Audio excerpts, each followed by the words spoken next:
I think when people make agreements with partners that they end up not being able to keep, often it's not a very obvious thing right in the front of their brain right away of, this is something I can't do, and so I'm just going to lie and say that I can't. I think for some people it is.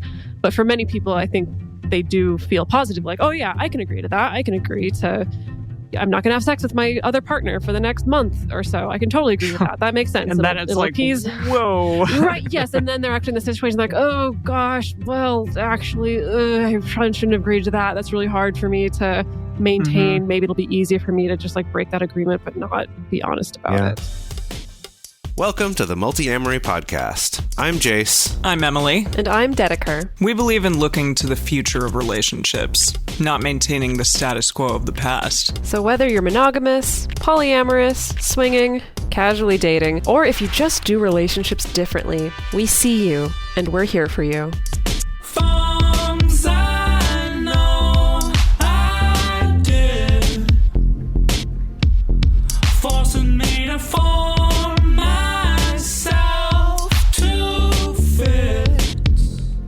On this episode of the Multiamory podcast, we're talking about cheating in relationships, in particular in non-monogamous relationships as well as monogamous ones. There has been some debate on this topic recently, and the question's been posed of whether it's even possible to cheat in non-monogamous relationships. So today, we're doing a deep dive into what it means to cheat, why people do it, how we as a society define cheating in both traditional and non-traditional relationships, and some actionable takeaways to think about if you've cheated or been cheated on. Whew, this topic is indeed a doozy, and it's something that we have spent time on, but it's been a while, I think, since we've devoted a whole episode to cheating and non-monogamy or cheating in general. A lot of people come to non-monogamy by way of cheating, but today we're more just going to talk about cheating in non-monogamy and if it's possible. And this topic came up just because our research assistant for this episode, Kiana, notified us of this article that was kind of making the rounds in various non-monogamous communities. And it's called, I Am a Proud Homewrecker, Ask Me Anything.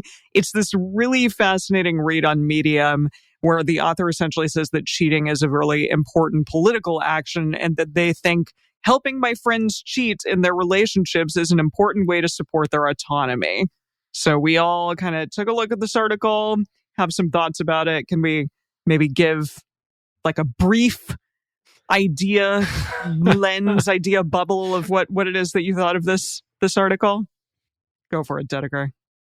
Well, first of all, if you're out there listening and immediately having your feathers ruffled up, if you just go read this article, probably the outrage question that you have is answered.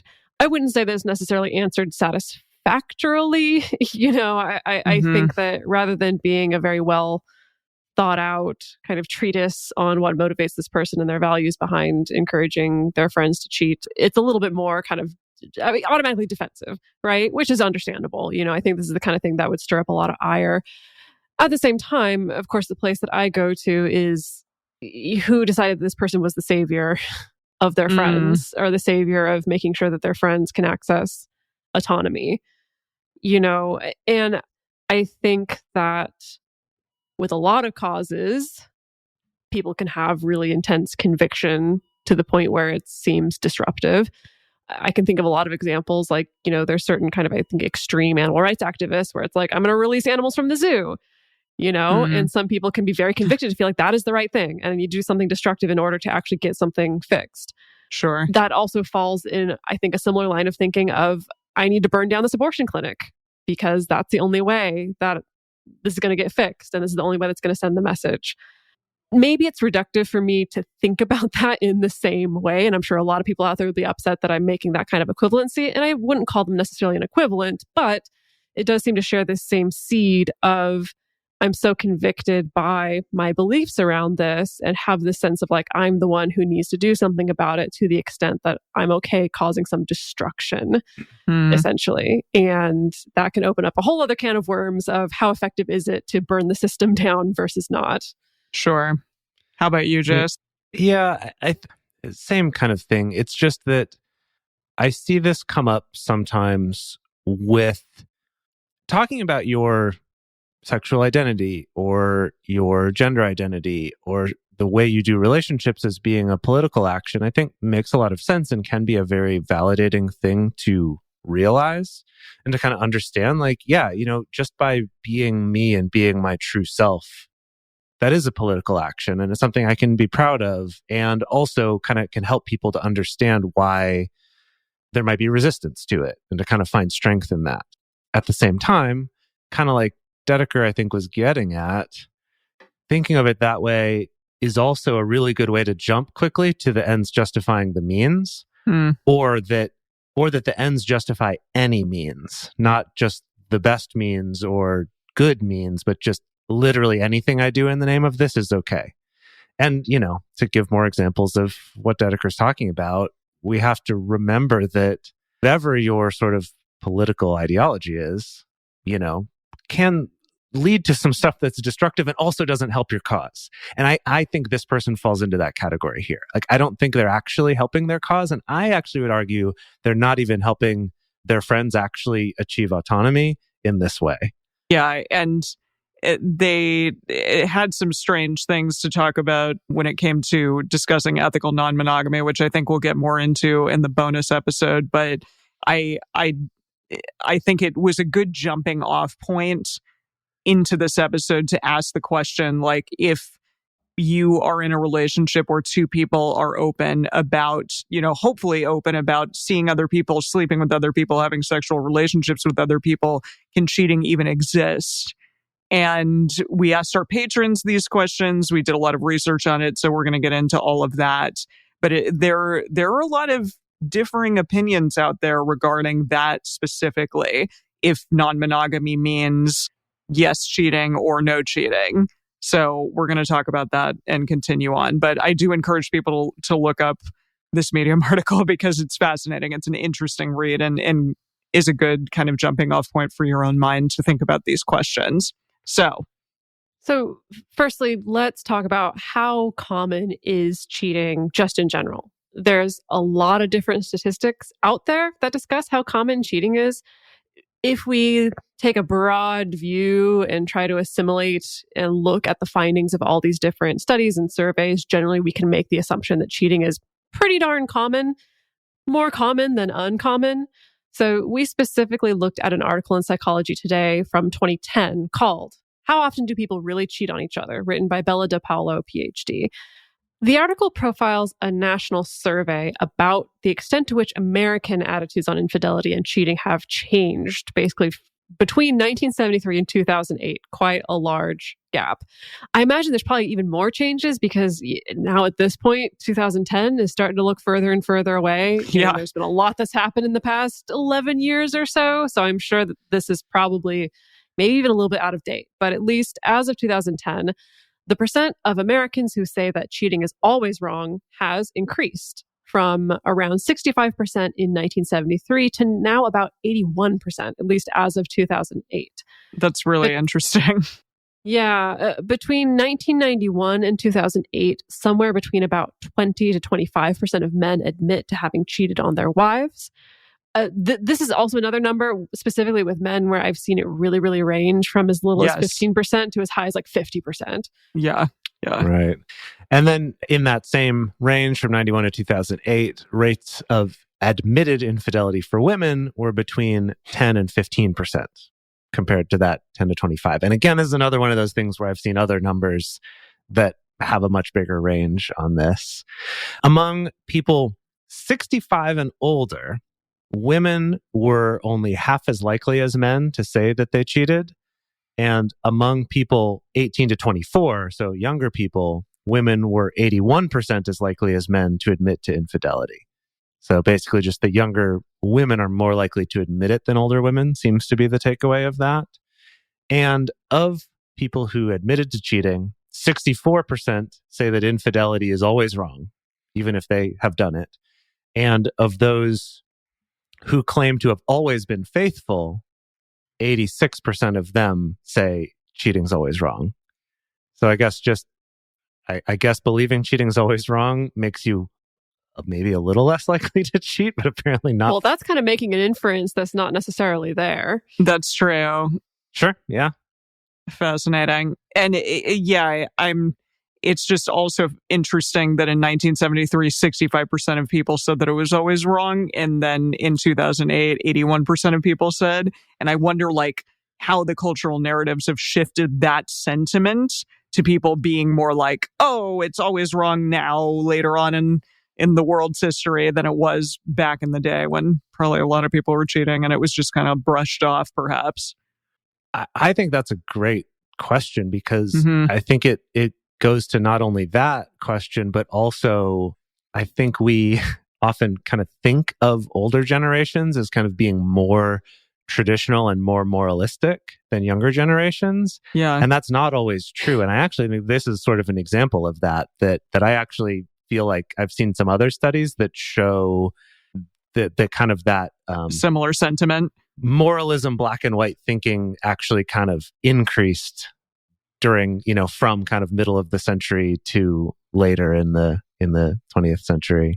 I also want to come back to that thing about if thinking that cheating is always wrong makes you less likely to is one possible interpretation. And then the other one is having cheated makes you less likely to think that it's always wrong. It's like another way you could look at the same numbers. And all of those are guesses. And that's relevant because that's going to come up later in this episode. Yeah. How you interpret data. So there are a lot of different articles out there with these not concrete numbers because I wanted to find something more concrete and it's just sort of impossible because whatever study you're going to be looking at, people are going to be saying different things. And the method by which the study is conducted also makes a difference in terms of who says that they have cheated or not. For example, we looked at this article from the New York Times in 2008. It was titled Love, Sex, and the Changing Landscape of Infidelity by Tara Parker Pope. And this is from the article. This is a takeaway that shows what I just said, that the method by which researchers collect data, it can determine the results. So in the article, it said, in the Journal of Family Psychology, for example, researchers from the University of Colorado and Texas A&M surveyed 4,884 married women using face-to-face interviews and anonymous computer questionnaires. In the interviews, only 1% of women said that they had been unfaithful to their husbands in the past year. And on the computer questionnaire, more than 6% did. So it's a pretty big margin of difference there. Yeah. Yeah. Somehow saying it out loud is like, I don't want to do that. What we can see with these studies is that there have been demographic changes in terms of who is cheating and how often. So, for example, women are just cheating more often than they used to. Again, it's not clear if this is actually cheating more often or just more likely to lie about it or be honest about it, perhaps, or more likely to admit it. And as our researcher pointed out, that is a good argument to make because if we look socially, just at the fact that there's for a very long time been a lot higher consequences for women who cheat than there have been for men who cheat, that it's much more likely that either a woman would be less likely, again, talking in a traditional sense, that would be perhaps less likely to choose to cheat or at least choose not to admit it and take that risk. Right. And that's the thing is even with that argument, it still could be either thing, right? Even if you're like, it is because there's a higher social cost if it's found out. Does that mean you're less likely to do it or just less likely to admit it or both? Mm-hmm. So it still doesn't quite get us to the answer. And I think there's many reasons why it's probably so difficult to actually pin down a number. I think not the least of which is the fact that if you just ask someone the question, have you ever been unfaithful or have you ever cheated? That does leave it up to the person's interpretation of what that actually is. Yes. And then that further is left up to their own cognitive biases about how they've kind of decided to square it. Yeah, like, well, I wasn't unfaithful. Yeah, but it was like the first 3 months of the relationship. Like maybe I was unclear, and I did, Mm-hmm. so that can all really get lost in the weeds. And I think that's why we end up with these numbers that are such a wide range. And that's a perfect segue into our next section here, which is talking about what is cheating. So we're going to start off with this question of, what does cheating look like in monogamous, like traditional monogamous relationships? And it is hard to define. And like you brought up, there's all these sort of caveats of like, well, I don't know if we were totally exclusive yet, or like we hadn't quite hit this point, or Or the other one is, oh, well, this wasn't cheating because it was just like an emotional thing. Or, oh, no, that is emotional infidelity and that's a type of cheating. Or like sexual infidelity is fine, but emotional's not. Or, there's like all these little caveats and different opinions people have. So it is not always one uniform definition of what cheating means. Kind of like there's not one definition of what monogamy means, even if people think there might just be one definition. That's very true. Yeah, there was an article titled Infidelity from Psychology Today, and it kind of defines a couple different things regarding cheating. So they define infidelity as the breaking of a promise to remain faithful to a romantic partner, whether that promise was part of marriage vows, a privately uttered agreement between lovers, or an unspoken assumption. That seems like really broad. Yeah. Privately uttered agreement between lovers. It's so romance novel. Yeah, exactly. Like what? Like very romantic and breathy up against the wall. Exactly. And utter some sweet, sweet agreements in your ear. Amazing. The article also uses the term micro cheating and says that I know. I forgot about that. I remember coming across that years ago and I completely blocked it out of my mind. Yeah, I know. It's, boy, okay. It says it refers to acts that fall short of most definitions of infidelity, but may still disturb a partner, such as flirting with an attractive neighbor or coworker, but with no intention of straying. Okay. And then finally, the article goes on to mention that some people really insist that like watching porn can be a form of cheating. And so it basically says that partners should be clear and open about the respective definition of cheating. Yes, absolutely. People should do that. But I don't know. Porn, come on. Like everybody does it. I think that's up to interpretation for people. That's true. I don't want to crap on people if they feel like this is something that I want to put within the realm of being something that's exclusive with my partner. If two adults are consenting and agreeing to that and that's actually working for them, great. Yeah. I wouldn't agree to it, but I don't want to necessarily throw people in the garbage over that. Sure. Or throw our cognitive biases all over this show, even though that happens sometimes. But yes. Yeah. However, it is one of those things that it's very different if that's something that both of these people have talked about their values and have agreed upon versus it's something you've just sort of taken for granted as like, yeah, this is just truth, but this hasn't been explicitly talked about, or that your partner's been like, yeah, sure, I'll just be more secret about it. Like to go sort of a different direction on defining this, there was a 2016 article called Cheating and Consensual Non-Monogamy by Dr. Elizabeth Sheff. And in this part, she's talking about specifically in monogamous relationships, that cheating occurs when two people have agreed to be sexually exclusive and one or more of them has clandestine sex outside the relationship while pretending to be monogamous and lying to their partner with active manipulation and or omission of information. I think that's much more clear, thank you, Dr. Elizabeth Sheff, than the previous things from the Psychology Today article. Because, I mean, and also that is more of like sexual infidelity. But also the lying, I think it adds emotional aspects to that to a degree. So it's interesting. And of course, we have to at least acknowledge the really common, well-worn path, very heteronormative explanation around cheating that usually goes some version of, oh, well, women are more upset by emotional infidelity because they're, it's threatening their only support, their only lifeline, the man. And the man is more upset by sexual infidelity because, like, oh my goodness, the Cuckold. Female that was going to carry his child and bring on, birth his offspring is now being threatened and maybe carrying somebody else's offspring. And again, with a lot of Evo Psych stuff around sex and around relationships, there's what they refer to in Sex at Dawn as like this big kind of great forgetting that the nuclear family and heterosexual monogamy was not always the norm. And if anything, for most of our human history, it's been a very, very small fraction of our human history necessarily. We have to acknowledge it because the fact that it's like, this is still something people trot out today.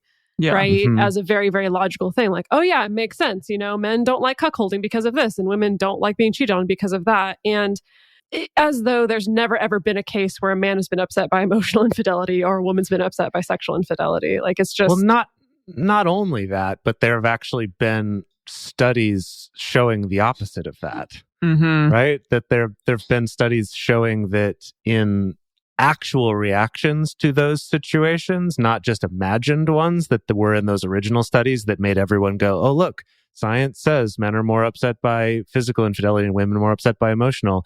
Subsequent studies have shown completely opposite results of that, even if people thought they would react the other way. So it's just the whole thing. It's like, one study gets done and before it's been confirmed, people jump all over it and go, yep, okay, this fits with the way our society is set up now. So we're just going to go with it and say, yeah, look, science proves it. Now we have an excuse. And it still happens all the time. I was just in a workshop a few weeks ago where a lot of the studies they brought up in the workshop, specifically talking about the differences between men and women, I was like having to bite my tongue the whole time, being like, actually, that's one that's kind of been disproven since then. Or like, oh, that's actually one where their methodology was bad. Or like, actually, that's turned out to not be the case. It's frustrating, but it still happens. You should have said something. I would have loved that. But yeah. I did bring it up a little bit in the comments section when we took a little break, but fascinating. That wasn't the core focus of it, so I didn't want to completely derail it for that. But yes, I did try to bring it up to be like, hey, I'm kind of having a problem with some of the ways you're talking about gender here. Yeah. Well, all right. So I think the question is why do people cheat? Because I think many of us have been in a situation where this comes up or we're around people who have cheated. It is prevalent in our society. A lot of people enter into non-monogamy from an infidelity that happens in their relationship, and then they decide, okay, we're going to open it up. So yeah, we wanted to look at some reasons why people cheat, and then also are the reasons why non-monogamous people cheat similar to those in traditional relationships. So just a little side note, we did an episode not too long ago on identity and relationships, which was episode 330. And there's an article that kind of provides an interesting tie-in to some of the themes that we discussed on that episode. And then additionally, the study in this article that we're about to talk about, there were a bunch of questions and discussions and theories posed regarding attachment styles. And we've talked about that a lot. Most recently with Jessica Fern, the author of Polysecure, on episode 291. So you can go back and listen to those if you want to dive deeper into those specific subjects. But right now we're going to talk about something from Betrayals in Emerging Adulthood, a developmental perspective of infidelity.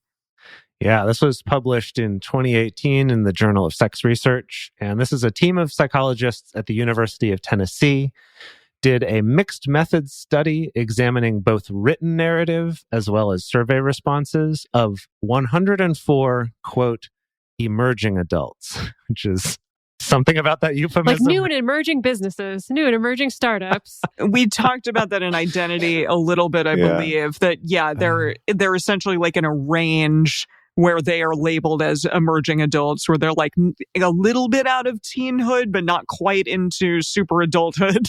Like emerging out of the cocoon with your little wet, wrinkly wings that you got to move around and wiggle and get all dry. So then you're an actual adult. There you go. Exactly. Anyway, I just think that's a very funny euphemism for that sort of age range. But anyway, this is 104 emerging adults, both narrative, meaning, they're like writing out responses, as well as survey responses, which are more of like checking a box. And 59.6, it's a very precise number, roughly 60% of the participants were women. The average age of participants was 22.1. So they were young people. Right, emerging adults, Yeah. The majority of the respondents were white, heterosexual, and the participants were gathered through Mechanical Turk, which is sort of a service you can use to get responses to surveys and things like that. The advantage of doing that, though, compared to the usual college study, is that you're not just studying undergraduates at your one university. You are getting a little bit of a wider sample, although, as we saw here, still white and heterosexual.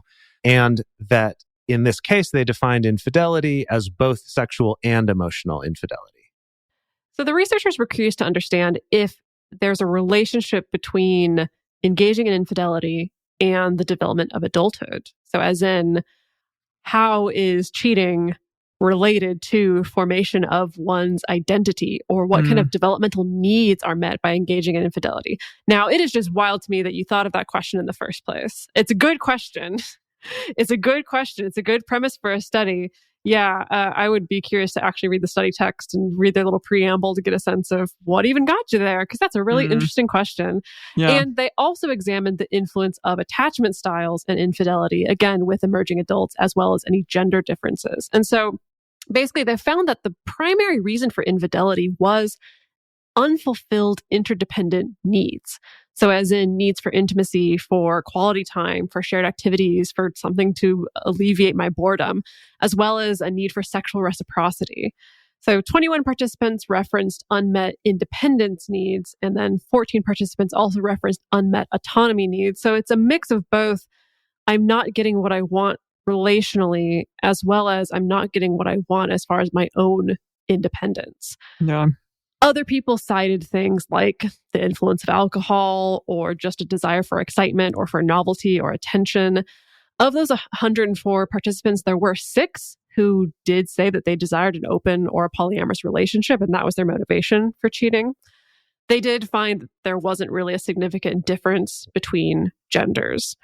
And they did find that those who reported engaging in infidelity because of unmet interdependence needs, and in particular, unmet intimacy needs, were more avoidantly attached than those who didn't reference having some unmet interdependence needs, which is fascinating. And in contrast, those who reported engaging in infidelity because of unmet independence needs were more anxiously attached than those who didn't report that.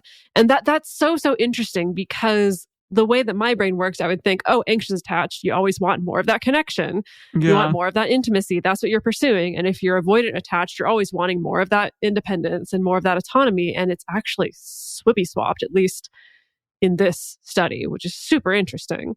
Yeah, I wonder what that is. That would be something interesting to have a study that looks more into that specifically, because this is still a pretty small study of a fairly narrow group. So that'd be interesting to take that further. You researchers out there, feel free to take that one. Just do a wider study. Yeah. Just put like a little thanks to me in your abstract or something. Don't even worry about it. So just a brief quote from the article was, participating in infidelity may be another way that emerging adults attempt to meet their needs for independence and interdependence. As emerging adulthood can be trying and daunting time for young people, the decision to engage in infidelity is likely a form of relationship exploration and experimentation. So with all of that, I'm curious, because a lot of these things, like trying to get more intimacy or quality time or alleviate boredom or, being autonomous, things like that, feel like reasons why people enter into polyamorous relationships. So that, to me, makes me think that the reasons why people who are in traditional relationships cheat versus those in non-monogamous relationships would be separate, would be different, rather. That is an interesting hypothesis to do a study about. I mean, like you presented that just like a hypothesis, right? It's like, this seems to me that this would be the case. Let's test it. Now I want to see that study. Yeah, well, there you go. But I also don't think that's necessarily exclusive, because I could certainly see a lot of people who are already in an active polyamorous or open relationship still having unmet intimacy needs or autonomy needs, right? Like, I think I could see that still motivating someone deciding to go against an agreement or to lie to their partner or to do something different from what they said that they would do. Yes. Because that's also still a thing that would motivate them. And I think, again, I'm just hypothesizing, but potentially in hierarchical relationships, that potentially would be more of a thing that might happen. I don't know, because I wrote down some reasons why I thought people in non-monogamous relationships would cheat. And they included like thrill of the secrecy or forbidden nature of doing something that you shouldn't, which kind of goes along with monogamy as well. But like wanting newness or recognition of excitement or pleasure. Maybe you're not getting that from your primary partner, for example, or searching for something that you're not getting out of your current relationship, things like that. I don't know. Any others? I could see the thrill seeking. I could also see it being a result of wanting to have some kind of an experience that's less complicated, especially if there's, difficulties with communication with existing partners, or just feeling like there's so many hoops to jump through that's like, this would just be easier if I just kind of did this quick thing this other way. Got it. I'm just brainstorming here. Sure. No, I could see that. And I think that I could relate to that both personally and also based on what I see, especially with people that I work with, that, sometimes there can be, people can fall victim to like process fatigue in open relationships, And so if I know, me wanting to date someone or hook up with someone is going to be a bunch of emotional labor up front that I don't even really feel like doing. And so it's just going to be easier for me to just go do the hookup and then we pretend like it never happened. Yeah, I could see that still being a motivating factor for people. I think something that I've seen frequently is people who agree to things in their relationship that they can't actually maintain, they can't actually agree to. Or go contrary to their values, like we talked about in the last episode. Yeah. And sometimes it's not always obvious up front. I think when people make agreements with partners that they end up not being able to keep, often it's not a very obvious thing right in the front of their brain right away this is something I can't do, and so I'm just going to lie and say that I can't. I think for some people it is. But for many people, I think they do feel positive, like, oh yeah, I can agree to that. I can agree to, I'm not going to have sex with my other partner for the next month or so. I can totally agree with that. That makes sense. And then it's like, whoa. Right, yes. And then they're actually in the situation like, oh gosh, well, actually, I probably shouldn't have agreed to that. That's really hard for me to maintain. Maybe it'll be easier for me to just like break that agreement, but not be honest about it. So I could see that also being a situation. So we're going to go on in the second half to talk about what cheating looks like in non-monogamous relationships in a little more depth and look at some input from other people, including our patrons. But before we go to that, we're going to take a quick break to talk about our sponsors for this show. Please take a moment, check them out, listen to the ways you can support this show, because it really does go a long way to helping us make this show and bring this content to all of y'all out there for free every week. And we are back. Now that we've talked about the traditional relationship viewpoint, let's move on to what it means to cheat in polyamory or other non-traditional relationships. So I think the recurring theme that I've noticed in most people talking about this and writing about this is, lying and violating trust are two of the biggest ways that people can cheat in non-monogamy. So we're going to read a quote from an article in Vice that was published in 2019 titled, "What Cheating Looks Like in a Polyamorous Relationship." Quote, psychologist and sex and intimacy coach Dr. Lori Beth Bisbee says that in non-monogamous relationships, cheating is less about the activity and more about violating the trust you've built up in your relationship. In non-monogamy, you set down how you're going to manage relationships and what the boundaries are, she said. So when you break that, you spit in the face of the work that you've done in the relationship. It's not about sex. It's not about jealousy. It's about the lie, which I think makes sense. I think all three of us thinking about our experiences of what we've heard through the community of people feeling cheated on, usually it's about that, right? It's about the dishonesty. It's about the cloak and dagger. There's also another quote, "Not using a condom and not telling is probably the worst thing to do in a poly relationship." This is someone that they interviewed for the article called Kathy. "It happened with my ex. I ended up with chlamydia. All of us did. I was absolutely fuming." Yes, you should be fuming, Kathy. Yeah. Right. Sorry, you should Kath. be fuming. Yeah. So, okay. Shout out real quick to our awesome patrons for helping us with this episode. Kiana posted in the Facebook group and asked, "Do you think cheating as such is a framework that makes sense / is applicable within non-monogamous relationships?" And there were a ton of really fabulous responses in the patron Facebook group. And most folks out there replied, yes, cheating in non-monogamy is possible, but the definition sort of varied slightly, but they all had similar themes, which included things like breaking agreements, sustained deception, or lying with intent, as someone phrased it. And also, there's a difference between breaking an agreement once, discussing and negotiating afterwards, versus maintaining a lie with the intent of secrecy or having someone believe something that isn't true. There's like a little bit of a differentiation there. And also violation of informed consent. All of those things to our patrons were essentially were classified as cheating to them. And we have this particularly interesting quote from one of our patrons. Shout out to you if you know who you are from this. Yeah, we don't drop in names because we try to protect people's privacy in the patron group, but you know who you are. Personally, I don't date people who have cheated unless they demonstrate behavior that shows that they won't repeat their cheating. But this boundary to me is not a moral one, but rather because to me, a person who cheats is someone too disempowered and alienated from themselves to give meaningful consent.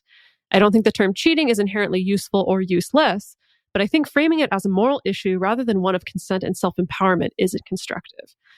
And I really, really like that perspective on it. I think for myself, well, I think for most of us, we grow up with a very moralistic understanding of cheating, right? Yeah. If you cheat, you're a bad person. Yeah. For myself, I really had to confront that once I started working with clients. I had to confront a lot of things once I started working with clients. I bet. Because if someone's coming to me for help and they are cheating or have cheated or they are the quote the other woman or something like that in a situation, it doesn't help for me to have a moralistic sense of like, oh gosh, this is a bad person, I can't work with them, they don't deserve to have happiness or kindness or Right. having their emotions heard. Like, no, it doesn't make sense. This is still a human being. Looking at it through this frame, you know, this may be a person who is just alienated from themselves or too disempowered, makes a lot of sense. And it does make me think about some mistakes that I've made in the past. You know, there was someone that I dated who I was their first introduction to non-monogamy, and they were very, very, very excited, very pumped for non-monogamy because they disclosed to me, wow, I've cheated in every single monogamous relationship I've been in. And so this is very exciting to me, the idea that I could be in a deep, loving relationship, but still sleep with multiple people. That's great. And at the time, I was so in NRE with this person. I was like, oh my God, this is fantastic. I love this. And yeah, I didn't that turned realize out well. until retrospect, I was like, that should have been a big red flag, that it was less about the monogamy and more about this person's boundaries, this person's sense of self, this person's sense of what they want, how they can communicate, how they feel about honesty or dishonesty. Yeah. That was really the issue. So, word to the wise, don't make the same mistakes that I did. Doesn't mean they're a bad person, but maybe it should give you some pause to think about, you know, just reconsider. Yeah. So in the discussion that followed after this post, you know, there was disagreement about, you know, cheating, and that was the whole discussion. But something that came up that was really interesting is that some people felt that cheating was not a useful concept at all in any relationship, similar to a term like virginity that's kind of rooted in this desire for control over other people or maybe insecurity, and that in itself doesn't have value, or at least not the value that we assign to it, whether that's moral value or just sort of like how valuable something is, that it's kind of this cheating maybe is this sort of useless term actually. And the person who brought this up also argued that you do not need the concept of cheating in order to call attention to a partner's harmful or untrustworthy behavior. And I think this is such a cool point. And I think it's worth taking a moment to think about that. It reminds me a little bit of our conversation from last week with Martha Kauppi about like people calling something a need when really it's a want, because it's like, well, I can't get it if it's just a want. It has to be a need in order for me to even be able to ask for it or to have anyone take me seriously. And I almost feel like this question of cheating could be a similar thing, where it's like, well, is it cheating or not? Is maybe the less important question than, is this a relationship where I feel good and I feel valued and I feel like I can trust my partner and like I'm getting my needs met and that I can be honest with my partner? Like maybe those are the questions to be asking, not does this count as cheating or not? I think that it calls back slightly to the original article that we talked about, that essentially it's like a useless concept to talk about, that like it's akin to virginity or whatever. And I don't know what I think about that. I think it is a word that is so steeped in our cultural zeitgeist of like that, you know, bad, you are bad if you cheat. No. And yeah, I mean, I had to struggle with that a lot growing up because I am a product of a cheating relationship. like my dad was married and my mom, and he had an affair. And so I always like struggled with that. Like I'm a bad person because I'm a product of that. And it's only recently when I've started to really sort of break free of the constraints of feeling that way as an individual. So I don't know. Yeah.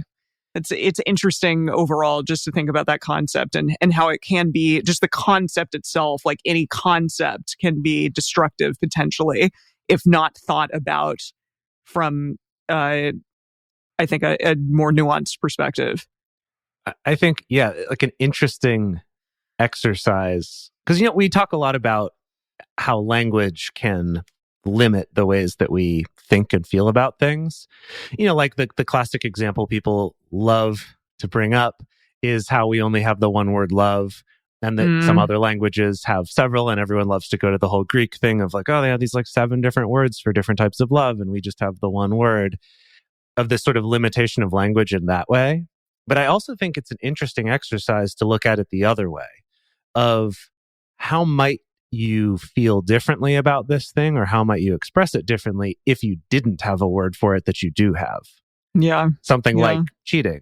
What's maybe like, how else might you talk about that or think about that if you didn't have this word that had all this cultural, emotional attachment to it, right? Which you can't really avoid that with, especially with these sorts of terms. And so just kind of a fun exercise. You could do this with all sorts of terms of just like, how would I think about or talk about this thing if I couldn't use that word? It's like, what's that game? There's a game where you try to get people to... Taboo. Yes. It's like playing a game of taboo. It's like, you can't say that word or maybe any connected, like closely connected words. How could you express that same sentiment? It's an interesting exercise. So additionally, one of our other patrons and our 2-time former guest, Phoebe Phillips, explained on her blog Polyamoring in an article, Can You Cheat in Polyamory?, that cheating is a phenomenon that occurs outside the realm of romantic relationships as well. Like one can cheat in a game, for example, and some of our patrons actually express that same sentiment. So Phoebe says, cheating implies... This is a quote, cheating implies being intentionally surreptitious about ignoring or outright breaking established agreements to gain an advantage for yourself or to control outcomes. It's a concept that implies there are agreements, laws, or rules in place, and that one is actively circumventing them to their own advantage. So in that way, I think, yeah, it's absolutely possible to cheat in polyamory. And so she goes on to say, so what might cheating look like in polyamory? The more rules or agreements are in place, the easier it might be to cheat. But generally speaking, anytime you're withholding information from a partner that you think they would be upset to find out, there is a good chance you might be cheating. Fascinating. Mm-hmm. I've heard that kind of rubric before of like, if the thing you're doing, you would feel uncomfortable or worried, like that you would be worried if your partner knew about this, then you're in that zone. You're in the cheating zone, and maybe should rethink either the communication or the action, Yeah. And finally, we need to do a callback to our guest from our last episode, Martha Kauppi, who discussed trust and how it relates to infidelity in her book, Polyamory, a Clinical Toolkit for Therapists and Their Clients. And I think the way that Kauppi looks at this is really interesting because she looks at the whole ecosystem of the relationship. So as in looking at, is someone lying or being less than truthful in order to avoid conflict? Does that reveal something about how the other partner shows up in conflict? So interesting. Yeah, Kauppi has what she calls lie-inviting behavior. And we've talked about this before. I think Phoebe also talks about it on her blog. She has a really wonderful blog post called The Honesty Exchange, where it's basically looking at that phenomenon of it's not only about the person who made the choice in how they chose to communicate or not communicate honestly, it's also in how the other person receives that honesty. That if you have a partner who blows up or shames you or shuts down or becomes completely emotionally dysregulated, whenever you tell them something that's uncomfortable, when you're honest, then that means they may be more likely in the future to avoid that conflict. And it may encourage some omission of truth or telling some half lies or even just straight up lies. And that lie-inviting behavior often means, that there's a lack of differentiation, as she talks about a lot in the book, that they're not able to emotionally regulate and listen and stay curious when their partner is sharing something that isn't easy to hear. So I think that is really interesting. Sometimes I avoid leaning into that too heavily because, of course, we don't want to go to the extreme of, well, you're at fault that your partner cheated on you because you made it too difficult for them to be honest. It's not like we can completely swing the other way and put all of the emphasis and all the responsibility and blame on that person. However, I do appreciate this sense that it is an ecosystem, that it's not just one person being a bad person necessarily. I think that metaphor of the ecosystem is an interesting one to think about with things like this, because I think so many of us have been conditioned culturally to think about relationship problems legalistically, of like who is guilty or not guilty, right? Of this, there's a black and white, there's only one choice or the other. And that it's like, once you're at that point, I kind of feel like the whole thing's already lost. Like once you're at the point where what matters is legalistically deciding who's right and wrong, you've lost the whole thing already. You're not going to win. You're not going to have a good relationship that way if that's the thing that matters. And I know that's very different from how a lot of people approach this and talk about this stuff.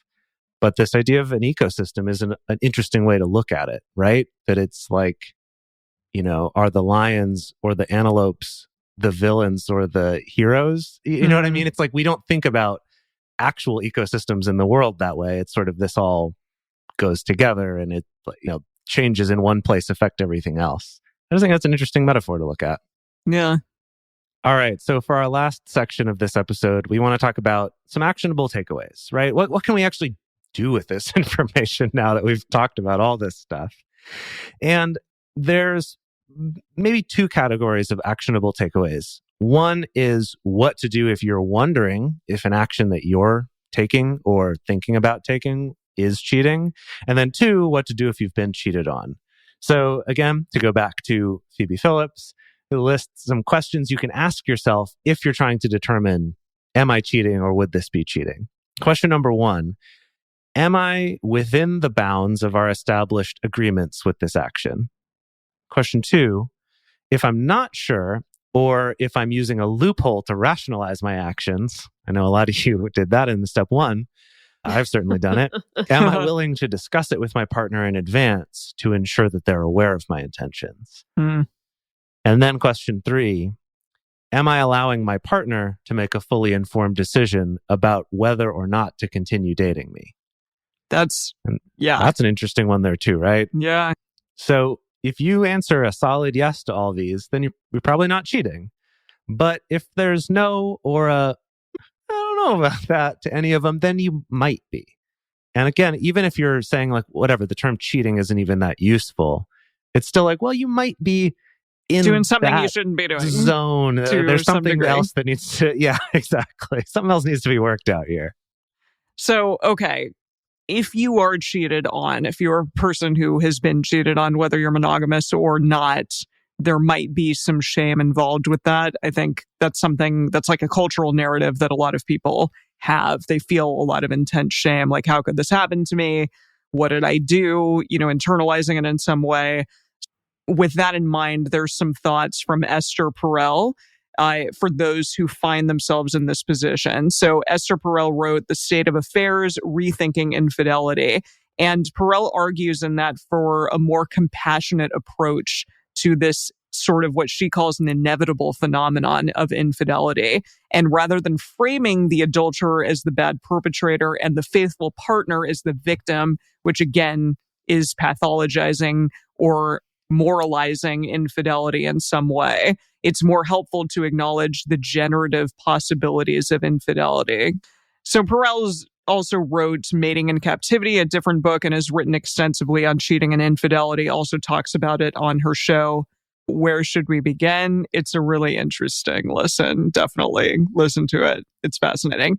And so in this book, Mating in Captivity, she suggests cultivating mystery and distance between partners in order to spark erotic excitement is something that people should be doing. And in my mind, that's like cultivating and creating autonomy between yourself and the person or people that you are with. Because, you know, if you're like with them all the time, which is hard right now because we're all in captivity. No, we're all like in our home.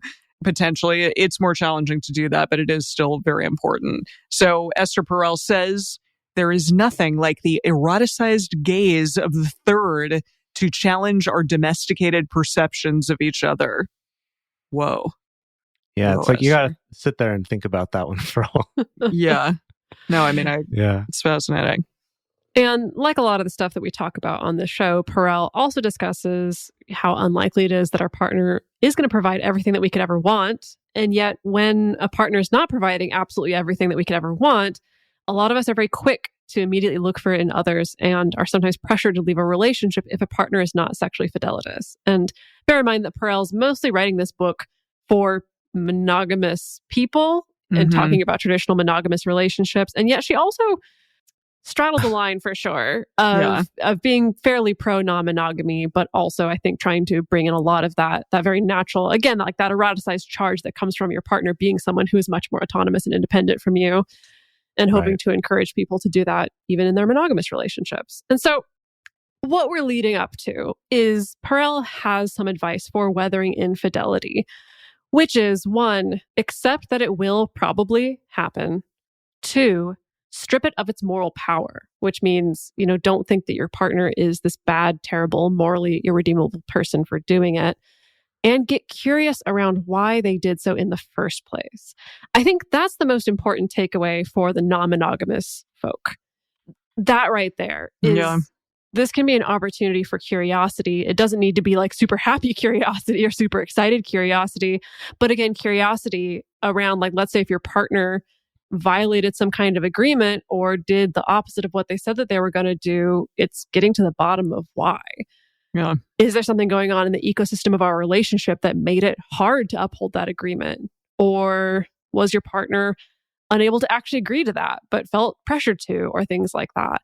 And again, getting answers to these questions can be really, really valuable. It could be everything from something that could help infuse your relationship with some actual excitement, or it could give you a more clear sense of like, oh, there's some things we need to work on here. Or it could also give you a sense of, ooh, maybe this is not the relationship for me. You know, if my partner doesn't want to agree. Yeah, again, always, it's okay to break up. It is okay. We promise. Yeah. Wow. Okay. That was a lot. I don't know if we answered the question, is it possible to cheat in non-monogamous relationships? Sure, we did. I think it is. I think it is. I think that you two think that it is. Some people out there don't. I'm kind of on board with this. Like, maybe this term isn't actually serving any of us. Maybe you're right. And we should talk about it differently. Yeah. Well, what are terms? What are labels? The older I get, the more I'm like, whatever. It's just, I am who I am, and that's fine. Alrighty. So for our bonus episode for patrons, we are going to discuss a little bit about whether or not cheating can exist in relationships like don't ask, don't tell relationships and relationship anarchy. If we know of any other frameworks where cheating may not exist in those types of frameworks of relationships, we're going to dive a little bit into that. I'm interested to hear what you two have to say on those subjects. So this week on our Instagram, we are going to ask the question, is it possible to cheat in non-monogamous relationships? That's that question that we've been talking about this entire episode. We want to hear your answers and also your thoughts on this episode. The best place to share your thoughts with other listeners is on this episode's discussion thread in our private Facebook group or Discord chat. You can get access to these groups and join our exclusive community by going to patreon.com/multiamory. In addition, you can share with us publicly on Twitter, Facebook, or Instagram. Multiamory is created and produced by Jase, Lindgren, Dedeker, Winston, and me, Emily Matlack. Our episodes are edited by Mauricio Balvanetta. Our social media wizard is Will McMillan. Our production assistants are Rachel Shennework and Carson Collins. The researcher for this episode is Dr. Kiana Nurse. Our theme song is Forms I Know I Did by Josh and Anand from the Fractal Cave EP. The full transcript is available on this episode's page on multiamory.com.